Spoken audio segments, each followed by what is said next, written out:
آمنت بالله وملائكته وكتبه ورسله واليوم الآخر والقدر خيره وشره من الله والبعث بعد الموت لا إله إلا الله آمنت بالله وملائكته. Mesdames et messieurs, bonjour. Ravi de vous retrouver dans le cadre de notre émission Le Politiste. Aujourd'hui, nous allons aborder la thématique de la problématique, voilà, de l'impact de l'adhésion des pays francophones dans le Commonwealth. En effet, les pays francophones ont décidé de frapper à la porte pour certains, dont le Togo, le Gabon. Cependant, depuis 2009, nous avons déjà un premier pays francophone qui est le Rwanda, membre du Commonwealth, dont tous les membres sont presque des anciens territoires du Royaume-Uni. En effet, le Commonwealth compte 54 États souverains qui tirent leurs origines de la Grande-Bretagne.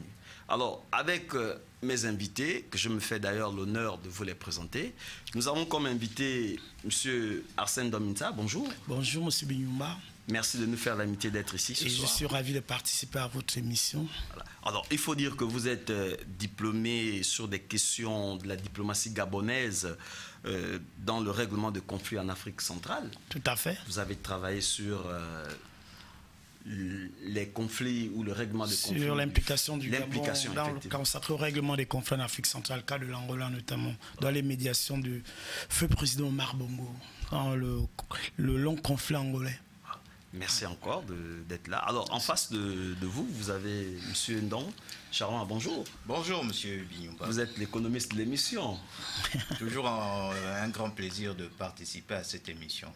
Okay. À côté de vous, celui que l'on ne présente plus, l'inamovible de l'émission, celui qui fait la fierté de cette émission, M. Abdallah Kono. Bonjour. Merci, je suis flatté de tous ces compliments. J'espère qu'on n'est pas dans le corbeau et le renard. Alors, avant de revenir, déjà que la régime me fait signe que l'élément n'est pas prêt, nous allons directement rentrer dans le vif du sujet. Monsieur Ndominza, alors, à chaud comme ça, qu'est-ce que ça vous dit, le Commonwealth? Non, mais Ou d'abord, qu'est-ce que ça vous dit? Voilà.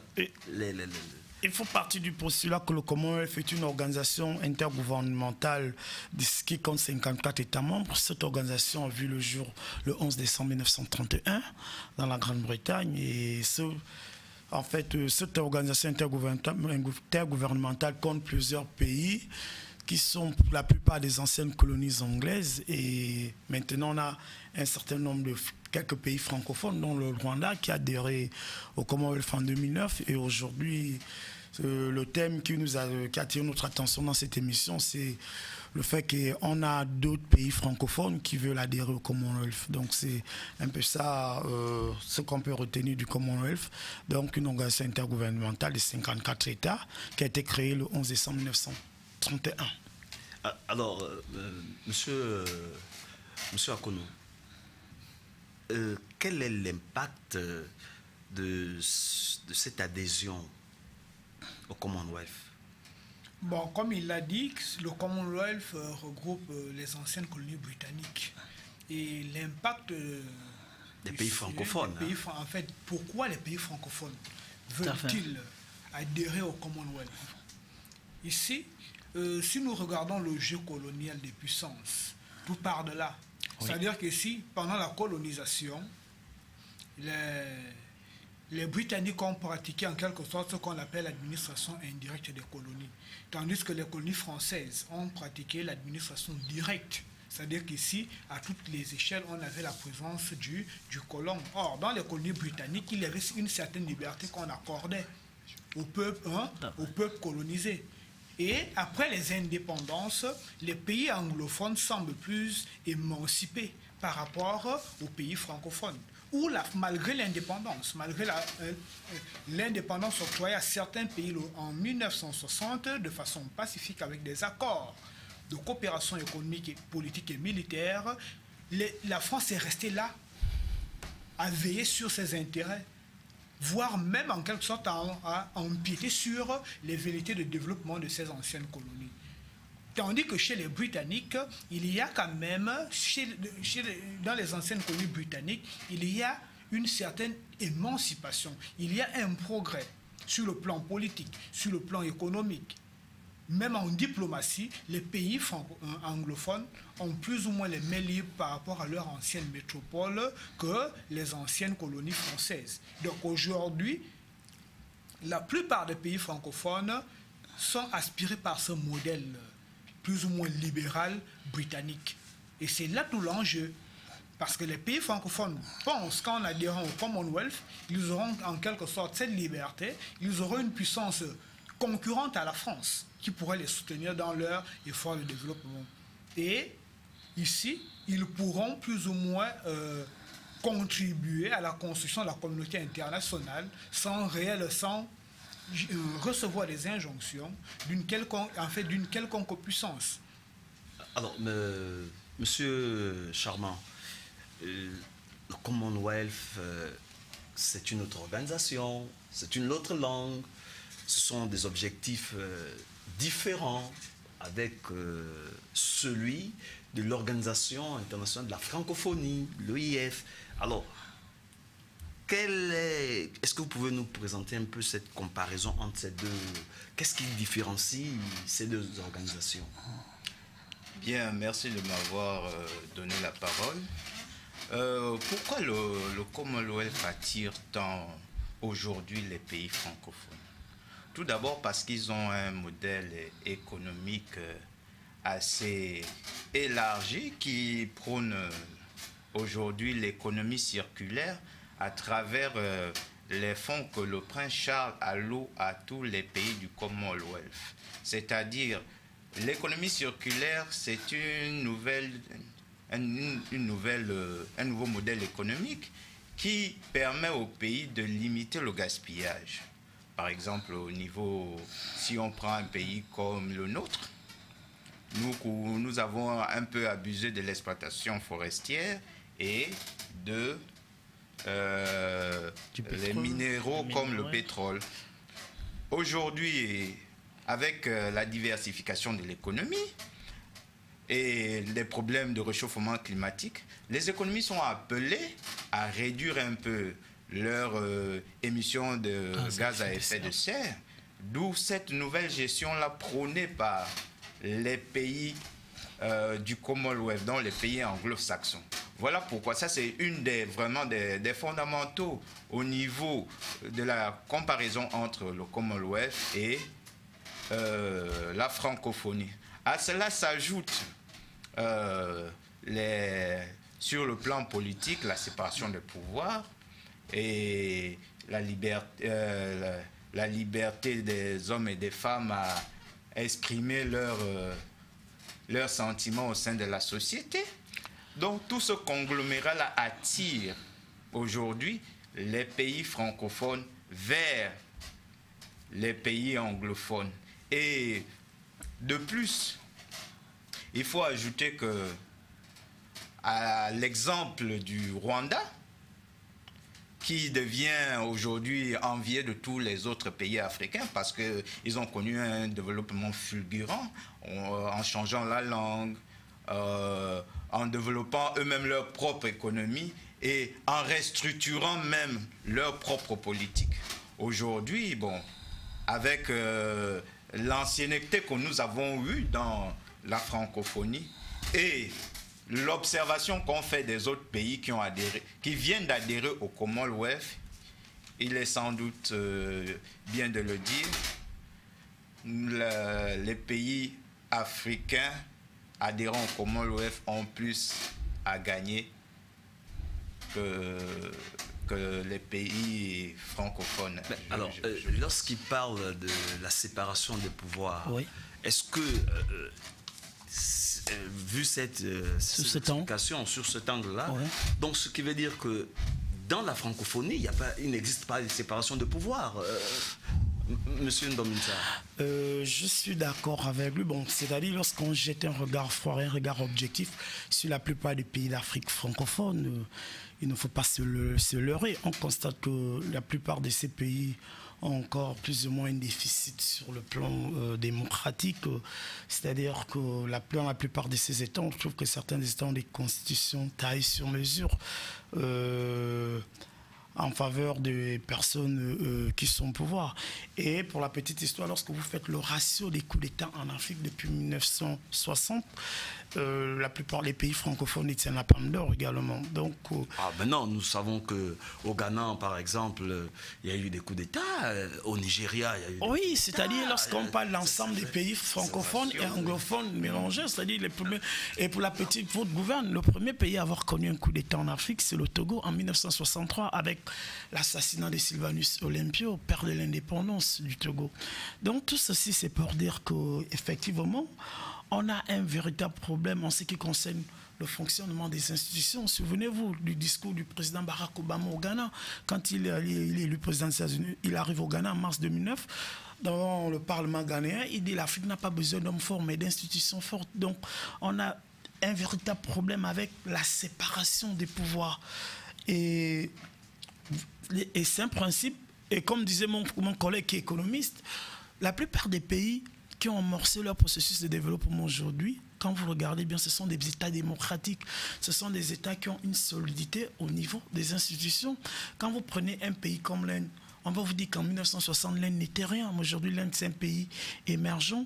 Vous allez prendre des pays comme l'Australie, la Nouvelle-Zélande. Et donc, dans le microcosme même du Commonwealth, c'est une organisation intergouvernementale qui arbitre en son sein des États qui ont connu un boom en termes de développement. Et quand on arrive même au niveau africain, vous voyez le Nigeria. Aujourd'hui, le Nigeria, c'est la première puissance économique de l'Afrique. Vous voyez l'Afrique du Sud qui est un pays émergent. Bien que certains me diront que l'Afrique du Sud a été une colonie de peuplement, c'est vrai, mais vous voyez aussi des pays comme le Kenya, qui malgré des difficultés, mais quand vous arrivez au Kenya et quand vous regardez le niveau de vie des Kenyans, et même quand vous regardez Nairobi en termes d'infrastructure, en fait, vous avez parfois l'impression que vous êtes en Europe. Donc, s'il est certes vrai que le Commonwealth a cette particularité, comme l'a si bien dit notre géographe, M. Akono, effectivement, l'histoire retient que les anciennes colonies britanniques ont eu ce qu'on appelle le self-government, c'est-à-dire ils accordaient une certaine autonomie aux autochtones, aux indigènes, de pouvoir s'organiser, ce qui n'était pas le cas des pays francophones. Mais sauf qu'à un moment, lorsque certains pays de la francophonie veulent adhérer au Commonwealth, parce qu'on constate que dans ces pays, il y a une forme de développement. C'est intéressant, mais ça ne suffit pas. Cela revient à dire également qu'il faut repenser toute la matrice institutionnelle qui devrait faire en sorte que, premièrement, on puisse pratiquer la bonne gouvernance, que ça ne reste plus simplement des slogans ou des slogans creux, mais que ça puisse se matérialiser ou des projets de campagne. Parce que la réalité, c'est que même si certains pays francophones qui veulent adhérer au Commonwealth aujourd'hui, même s'ils adhèrent au Commonwealth, mais si on continue avec les mêmes méthodes de gouvernance, les mêmes habitudes, malgré les subventions que le Commonwealth pourra apporter à ces pays ne vont pas connaître un boom en termes de développement. Et bon pour renchérir sur l'intervention de mon confrère, aujourd'hui, le débat sur le direct rule et l'indirect rule continue de faire son tapage, car on sait que les pays du Royaume-Uni ont laissé aux dirigeants anglo-saxons une manière de s'exprimer dans leur territoire, contrairement à l'Élysée au Quai d'Orsay, qui veulent toujours tout contrôler et avoir la même mise sur tout. Voilà aujourd'hui là où nous en sommes, puisque on ne peut pas toujours nous dicter les leçons de gouvernance. Alors, il serait un peu tant mieux que nous saisissons un peu cette occasion que d'autres pays africains ont saisi. Et les fruits sont palpables aujourd'hui. Tous les pays qui ont adhéré au Commonwealth, on peut constater les fruits. Et puis j'aimerais rappeler une chose, il y a également une certaine solidarité au sein du Commonwealth. Remarquons un peu l'affaire Mugabe. Lorsque Mugabe a été ébranlé par la communauté internationale, je peux dire à juste titre que si ça aurait été un dirigeant francophone, il aurait été facilement évincé. Mais tous les chefs d'État africains membres du Commonwealth ont fait bloc derrière Mugabe. C'est parce que ces pays-là avaient déjà grandi en liberté, avaient déjà acquis la capacité de dire non aux grandes puissances afin de protéger un des leurs. Sinon, Mugabe aurait été évincé à la demande des grandes puissances, à la demande de l'ONU. Mais c'était qui? C'était l'Afrique du Sud, c'était le Nigeria, c'était ses compères du Commonwealth qui ont fait bloc derrière. C'est-à-dire qu'il y a, dans les anciennes colonies britanniques, il y a cette solidarité-là vis-à-vis des... En fait, il y a cette solidarité qui est souvent marquée afin de défendre les siens. Or, en zone francophone, on est facilement lâché. Et je rejoins un peu ce qu'il a dit par rapport au coup d'État, mais lorsqu'on organise un coup d'État, on a toujours besoin d'une base arrière. Et c'est généralement des territoires francophones qui servent également de base arrière. Or, chez les anglophones, il est difficile de déstabiliser un pays anglophone à partir d'un autre. La question s'adresse à vous trois. Alors, tout ce que vous venez de nous dire là, sur cette comparaison et tout, alors, est-ce que l'on peut retenir que face à cette adhésion des deux pays francophones au Commonwealth, c'est l'échec de la francophonie qui est présenté au devant de la scène? Je prends d'abord votre avis. Mais...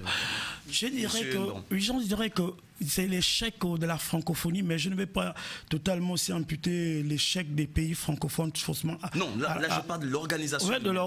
Oui, l'échec de l'organisation de la francophonie, effectivement, parce que c'est une organisation qui n'a jamais été très claire, parce que par exemple, lorsqu'il y a des élections contestées dans un pays francophone, ils ne prennent jamais une position claire, on ne sait pas exactement, c'est-à-dire, ils sont toujours sur une organisation... Ils prennent toujours note.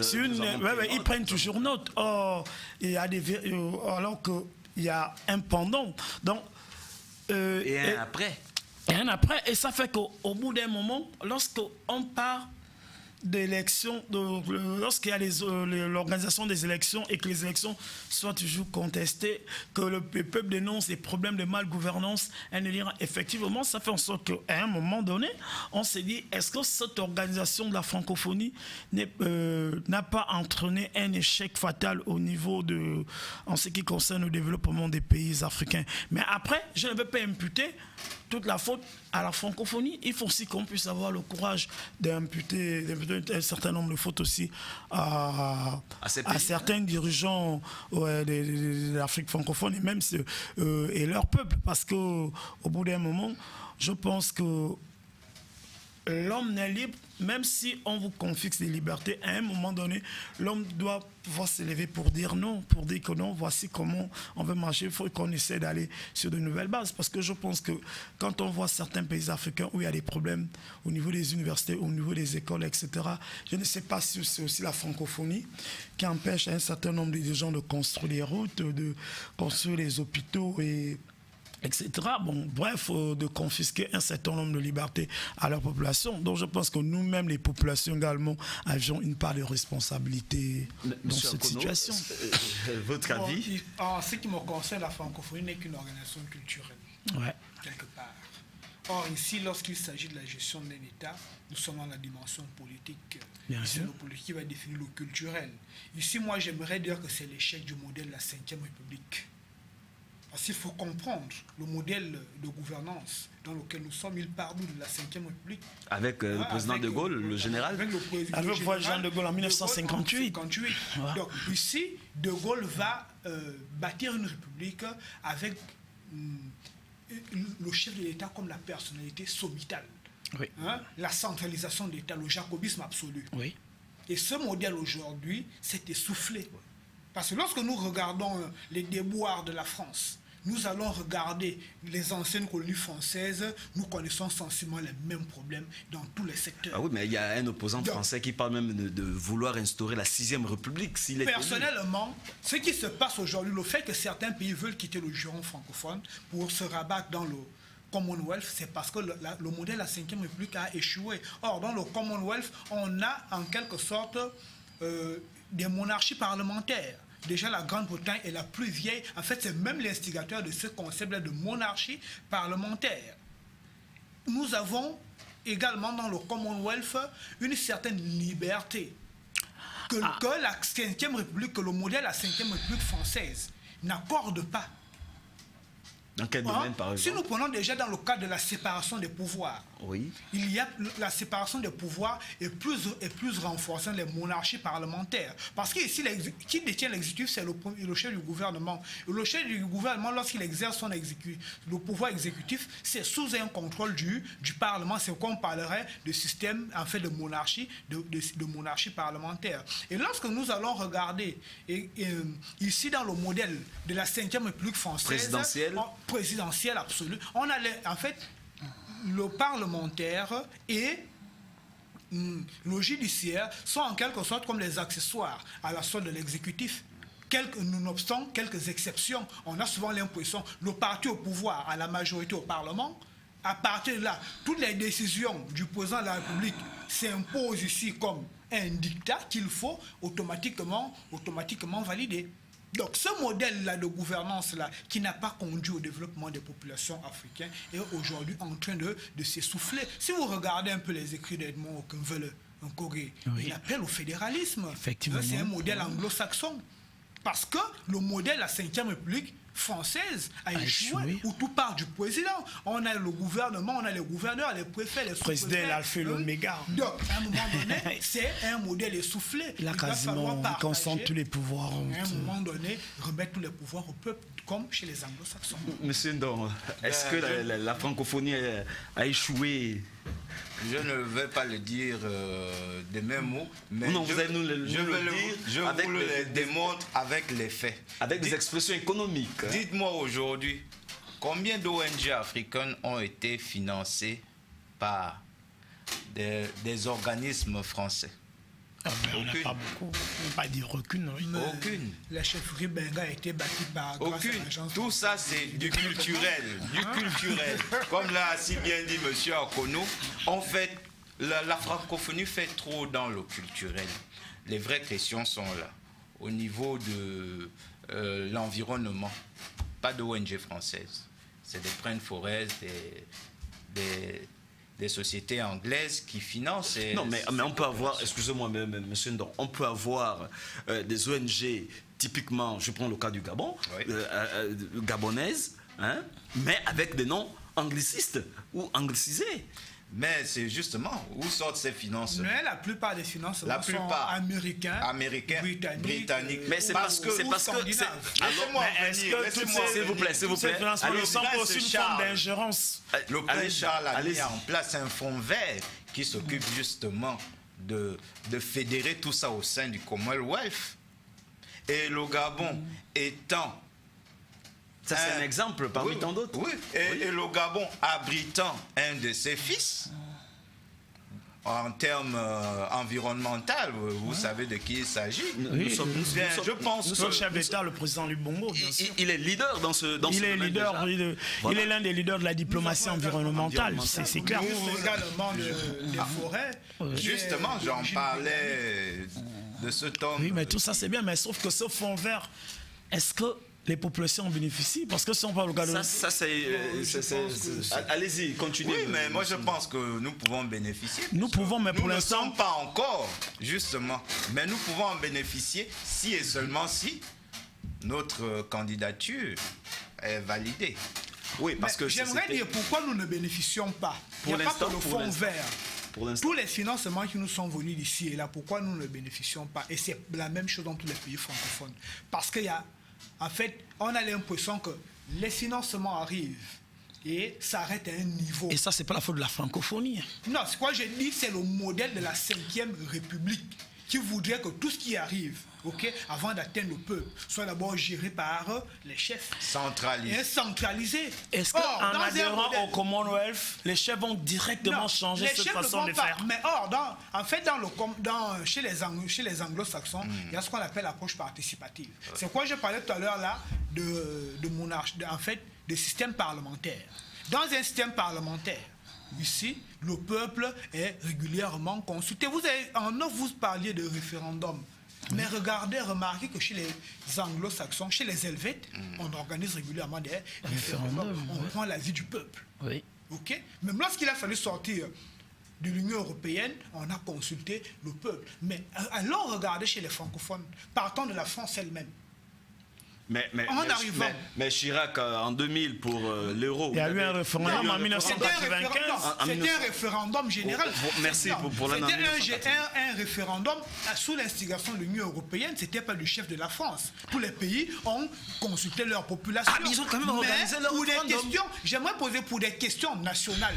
Ouais. Ok, les pays francophones n'ont réellement pas la culture du référendum parce que le chef. Mais parce que nous avons déjà le Parlement. C'est bien, moi j'aimerais rebondir sur un aspect. Lorsque mon collègue géopolitologue, M. Akono, embellit tellement le Commonwealth en disant que la plupart des pays qui sont dans le Commonwealth, c'est des pays où il y a la liberté, où vraiment il y a la séparation des pouvoirs. Moi je trouve que cette analyse est très relative parce que si on prend reste le compte un certain nombre de pays africains qui sont dans le Commonwealth, excusez-moi, lorsqu'aujourd'hui beaucoup de gens voient le Rwanda comme un modèle, mais c'est la forme. Mais lorsqu'on rentre dans le fond, excusez-moi, le Rwanda est loin d'être un pays qui incarne les droits de l'homme, la démocratie.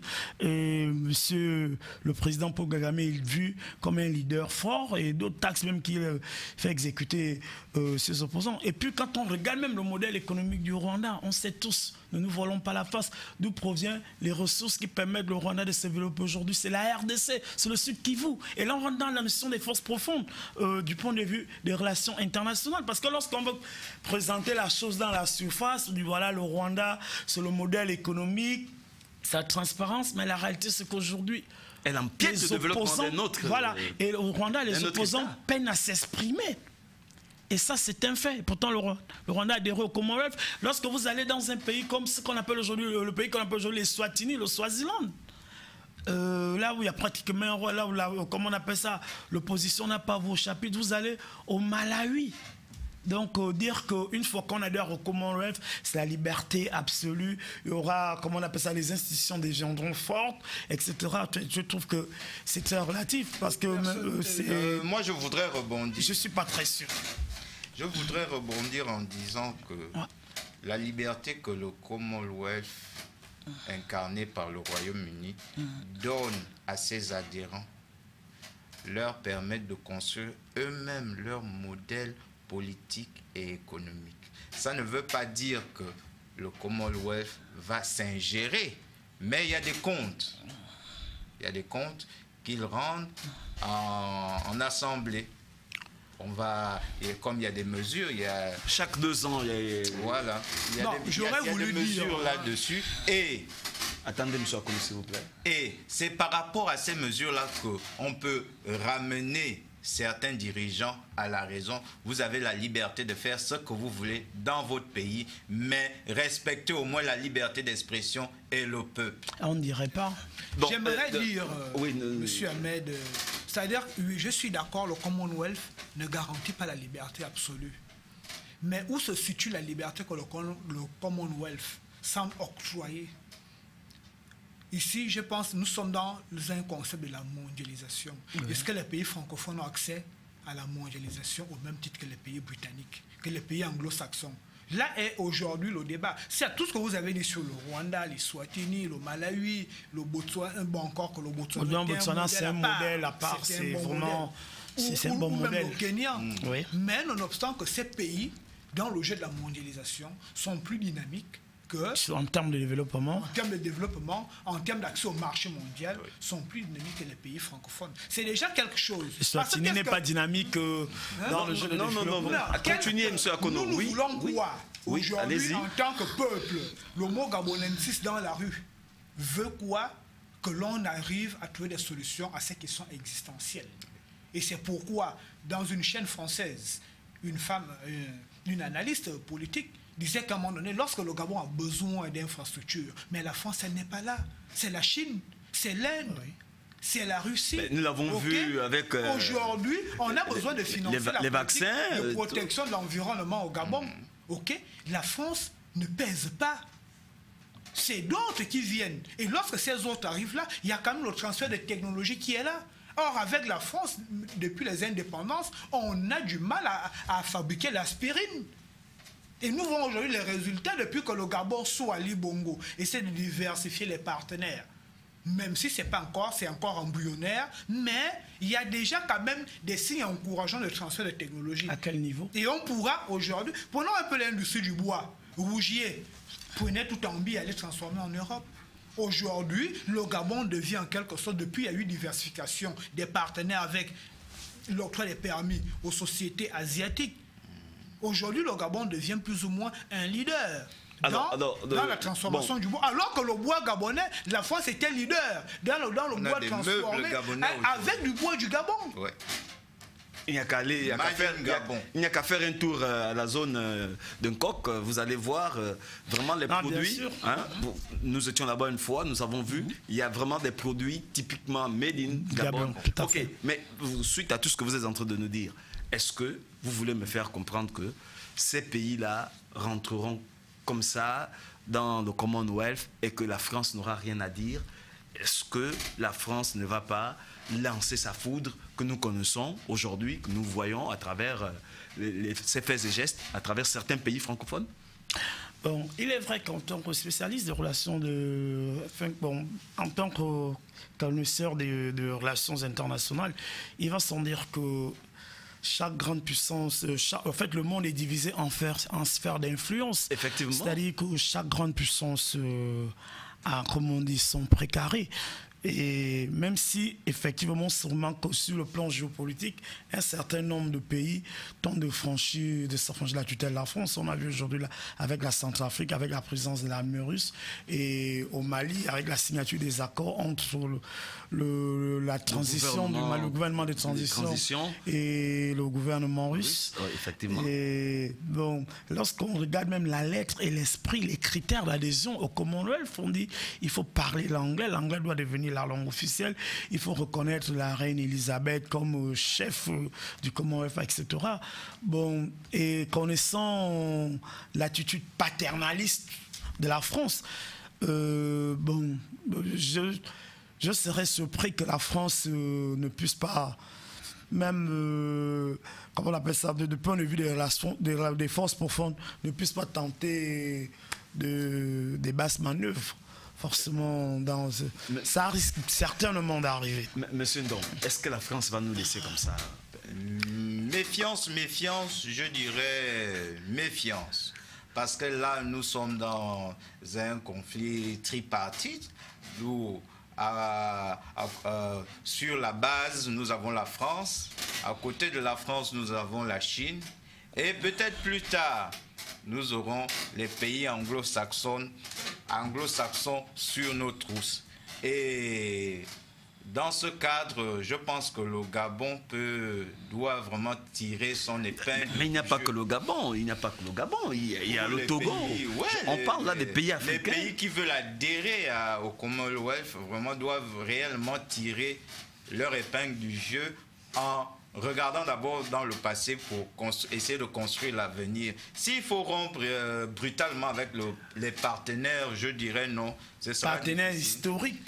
Les partenaires historiques, ce sera vraiment difficile, mais nous attendons les décisions de nos opposants. Monsieur Bignon, je vous ai renchéri même dans ce qu'il est, surtout qu'aujourd'hui, lorsqu'on voit, par exemple, les pays africains qui ont des Commonwealth, en fait, on cite en exemple le Rwanda, mais si on replonge dans le contexte historique du Rwanda, l'histoire du Rwanda, à la base, le Rwanda n'est pas une colonie française. Le Rwanda a été colonisé par la Belgique et ensuite, d'abord l'Allemagne, ensuite la Belgique, et ensuite avec le génocide de 1994 et tout ce qui s'est passé. On va même dire la fin de la guerre froide avec l'effondrement de l'URSS le 31 décembre 1991. Les États-Unis deviennent l'hyperpuissance et les États-Unis décident de reprendre pied en Afrique. Donc, en un mot, ils demandent à la France de cesser le rôle qu'ils lui ont signé pendant la guerre froide, à savoir le gendarme de l'Afrique. Et par conséquent, les États-Unis décident que M. Juvenal Habyarimana, qui était président du Rwanda jusqu'à cette période, était un homme du passé et qu'il fallait le remplacer. Et donc, les accords d'Arusha, c'est ce qui va se passer. Donc, après le bombardement de l'avion de M. Habyarimana, pour Kagame, qui était en exil en Tanzanie avec le FBI, arrive au pouvoir, donc soutenu par les Américains. Donc, force de cette situation, pour Kagame ayant des mains libres. Donc, il n'a pas eu une contrainte majeure pour adhérer au Commonwealth, parce que lorsqu'on établit des comparaisons, on doit dire que comparaison n'est pas raison. Aujourd'hui, certes, le Rwandais a comment on appelle ça, un membre du Commonwealth, donc il faut qu'on soit prudent dans nos analyses. On va voir la suite des événements par rapport aux autres pays francophones qui veulent adhérer au Commonwealth. On va voir comment les choses vont se passer. Monsieur Akolo, votre avis? Bon, ici, la question du jeu de la France. Du jeu de la France, effectivement. Le jeu de la France ici face à l'enjeu qui est de taille, celui de voir une de ses anciennes colonies. Et pas n'importe laquelle. Le Gabon, le Togo. À portée du bois. Cette vache laitière. La vache laitière de la France au cœur de la forêt africaine, qui est en train de vouloir échapper. Ça franchit la tutelle. Qui est en train de vouloir enlever ses chaînes. Ici, la chose n'est pas facile parce que dans un contexte international où de nouveaux acteurs depuis la perestroïka ont posé leurs pieds sur le continent africain, et depuis les années 2000, on a le retour de la Russie. Oui. Le juron international avec Vladimir Poutine. On assure le plan économique, le rôle de la Chine. Et un quatrième facteur ici va venir perturber, c'est la sortie du Royaume-Uni au Commonwealth. Non, de l'Union européenne. De l'Union européenne. Oui. Donc ici, les accords qui liaient la Grande-Bretagne ou le Royaume-Uni à la France, dans le cadre de la coopération entre États membres de l'Union européenne, sont en quelque sorte brisés. Donc ici, la Grande-Bretagne devient en quelque sorte un concurrent attitré de l'influence française en Afrique.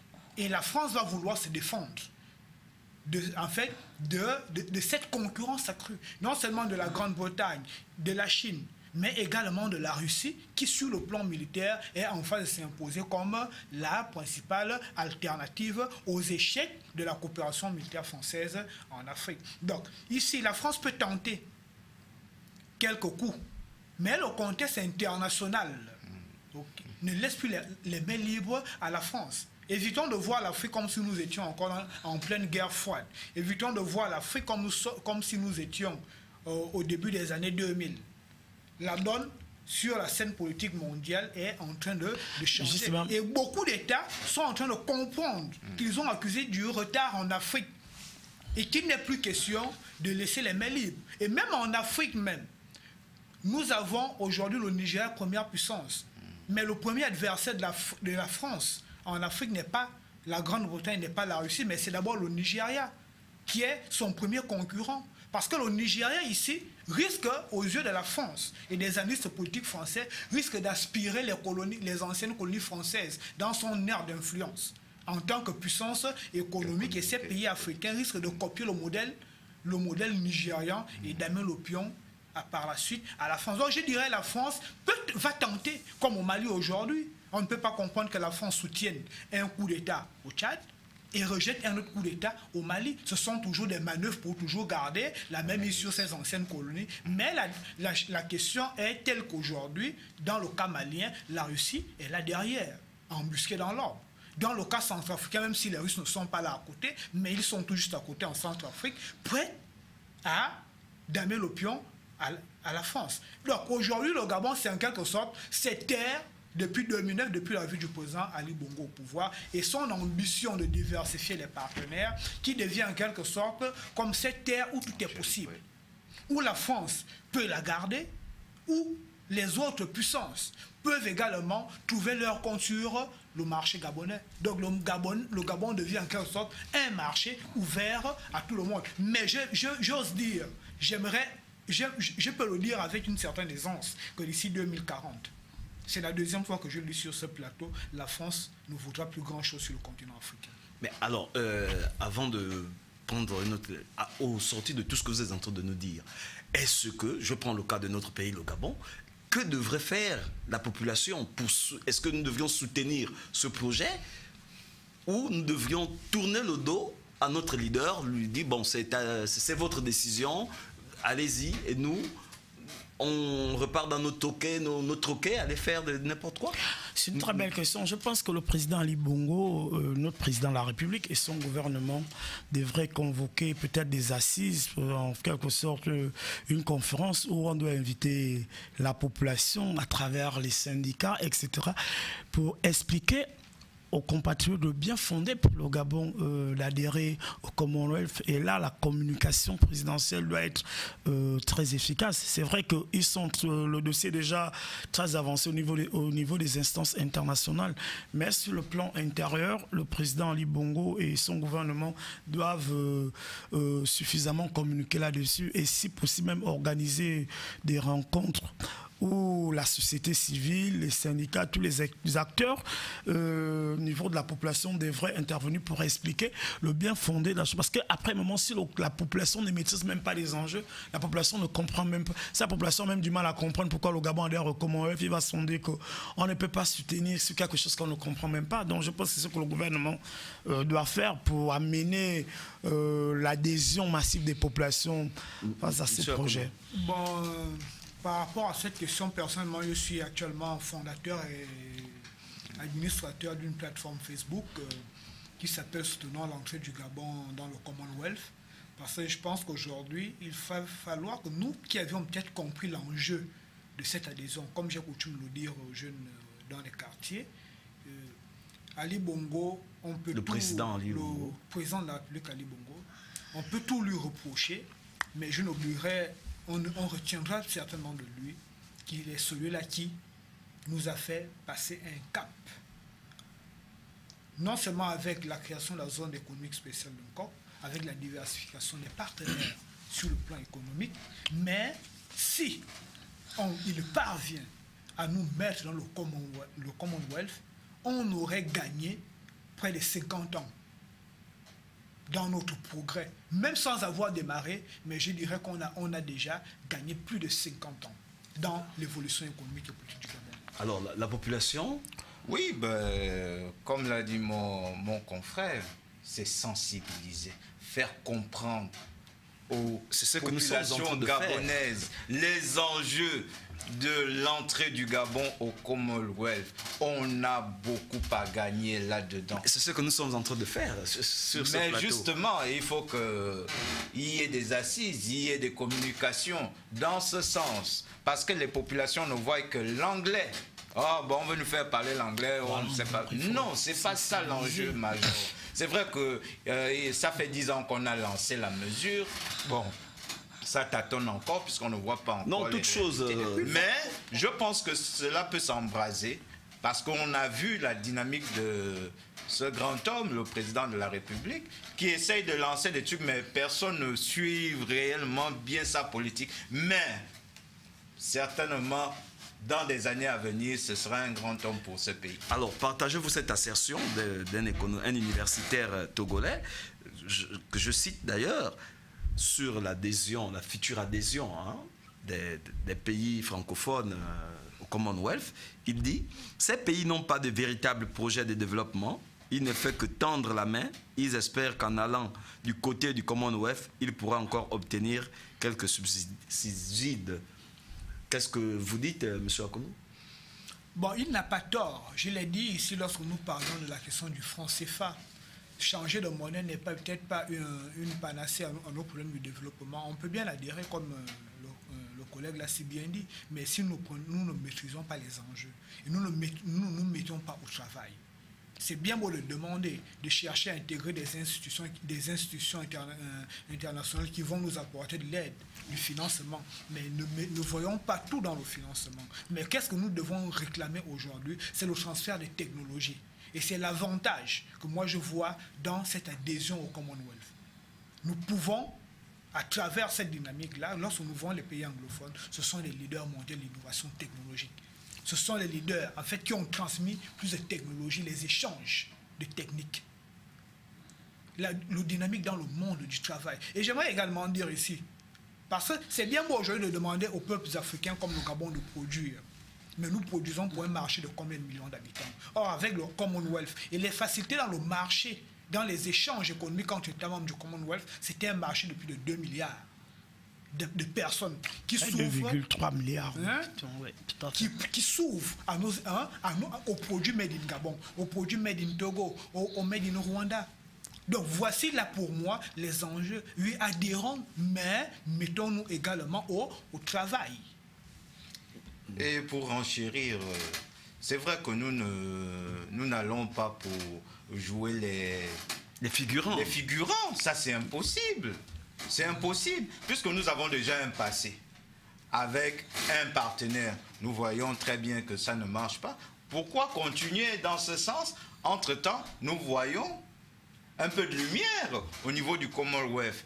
Essayons de tenter et nous verrons bien, car leur modèle économique aujourd'hui, c'est, je pense, c'est le plus solide. Sortir de l'Union européenne pour se constituer, parce qu'ils ont vu qu'ils n'avaient pas trop d'avantages et que leurs États certainement perdaient un peu la même mise au profit de toute la communauté européenne. Alors, ressortir et se recadrer en tant que maître de la scène internationale, en tant que nouveau leader, je pense que la Grande-Bretagne aujourd'hui est un bon partenariat pour les pays anglophones. Et francophones qui veulent adhérer. Bon, et francophones qui veulent adhérer, bien sûr. Monsieur Ndong, partagez-vous cette assertion de cet universitaire togolais? Je la partage en partie pour la simple et bonne raison que c'est bien beau de vouloir adhérer, de dire qu'on veut adhérer au Commonwealth, mais si on adhère au Commonwealth et qu'on attend, c'est qu'on puisse avoir un développement efficient dans nos États, cela renvoie à ce que nos dirigeants, la plupart des dirigeants des pays francophones puissent changer de paradigme. Changer de paradigme renvoie à quoi?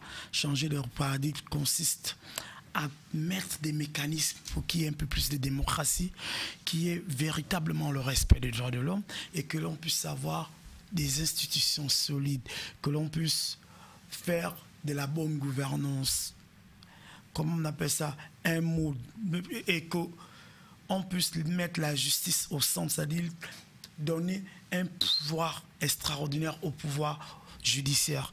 Et ce n'est qu'à partir de là que l'on pourra amorcer le processus de développement. Parce qu'aujourd'hui, quand on regarde un peu, on jette une autopsie, on essaie de faire une autopsie sur le passage des pays africains dans la francophonie depuis 1960.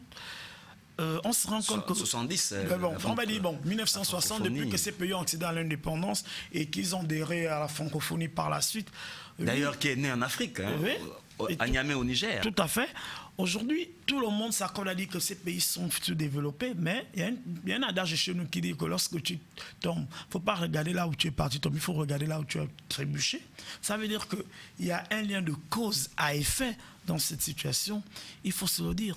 Il y a eu trop une culture de l'impunité, la mauvaise gouvernance, la gabégie, une absence criarde de démocratie. Et ce qui fait en sorte qu'à un moment, et c'est un fait qui est palpable, c'est-à-dire, c'est prouvé, les 3 quarts des pays qui sont développés aujourd'hui, ce sont des pays qui ont d'abord mis un accent particulier sur la bonne gouvernance, sur la rigueur. Parce qu'aujourd'hui, même si, excusez-moi, je vais enchérir par là, je vais terminer par là, si on a, la plupart des pays francophones adhèrent au Commonwealth et qu'on est toujours et qu'on est là, c'est-à-dire, oui, on adhère au Commonwealth, mais on n'a pas de projet, on n'a pas de vision palpable de développement et que les mêmes modes de gouvernance, les mêmes mécanismes de gestion restent, on ne va pas s'en sortir, c'est clair. Ben, est-ce que vous partagez cette assertion de notre compatriote, ancien porte-parole de la présidence, actuel ministre du gouvernement gabonais, le ministre de l'Énergie, je suis sûr...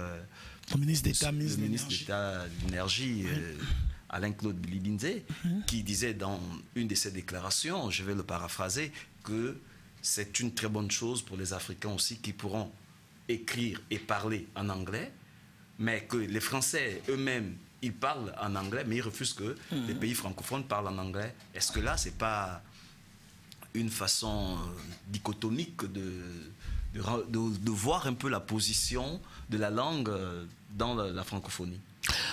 Ouais, c'est une façon dichotomique. Je dirais même que c'est la dichotomie de Cicéron. Et là, je partage entièrement l'avis du ministre d'État, M. Alain-Claude Bilé-Bizet, effectivement, puisqu'aujourd'hui, la langue française, l'anglais est la première langue internationale, c'est la langue du sport, c'est la langue des affaires, c'est la langue qui est la plus parlée dans les institutions internationales, c'est clair.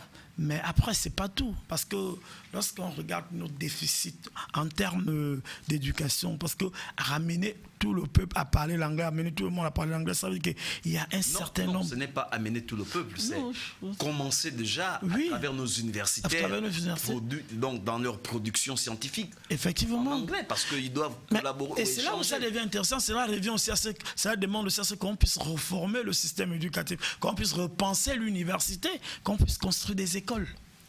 Monsieur Akono? Bon, ici, Alain, le ministre d'État, Alain Claude Billevise, n'a fait qu'observer quelque chose de très visible aujourd'hui.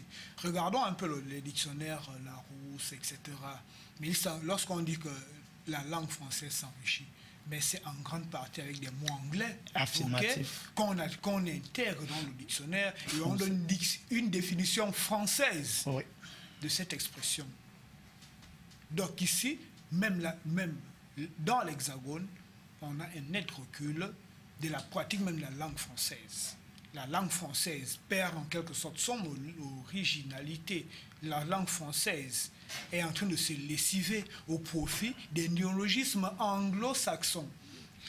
Bien, moi je dirais clairement que le processus est amorcé parce que le ministre d'État a bien observé la chose.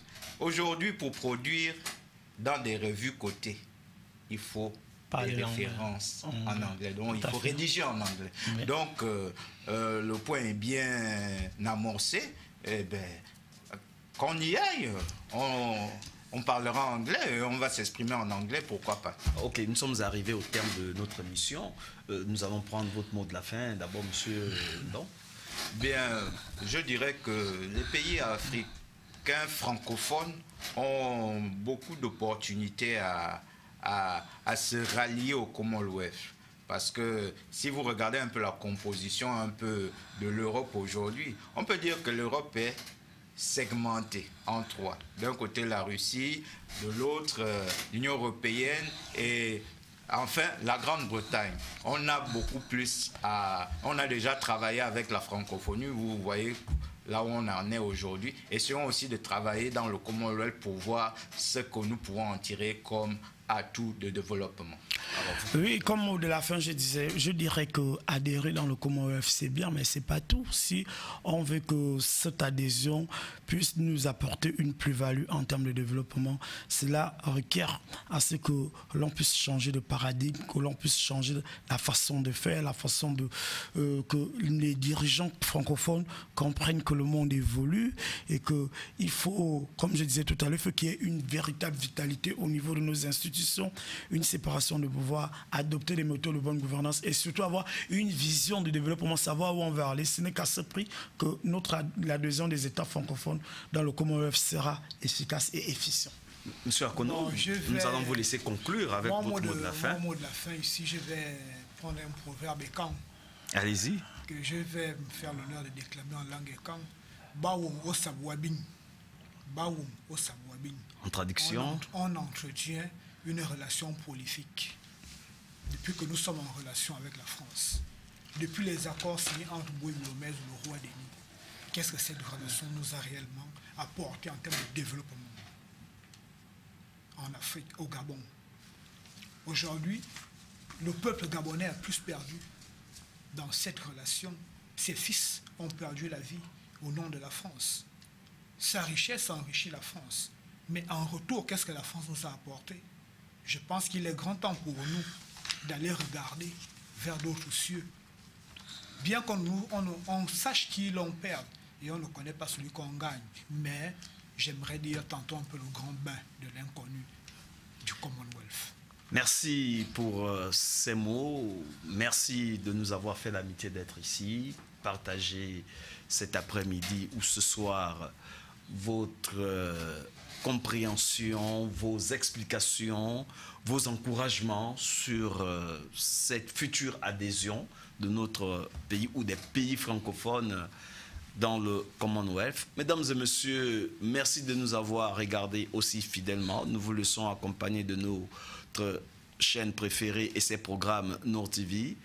À la semaine prochaine, Inch'Allah. Salamu alaikum wa rahmatullahi wa barakatuh.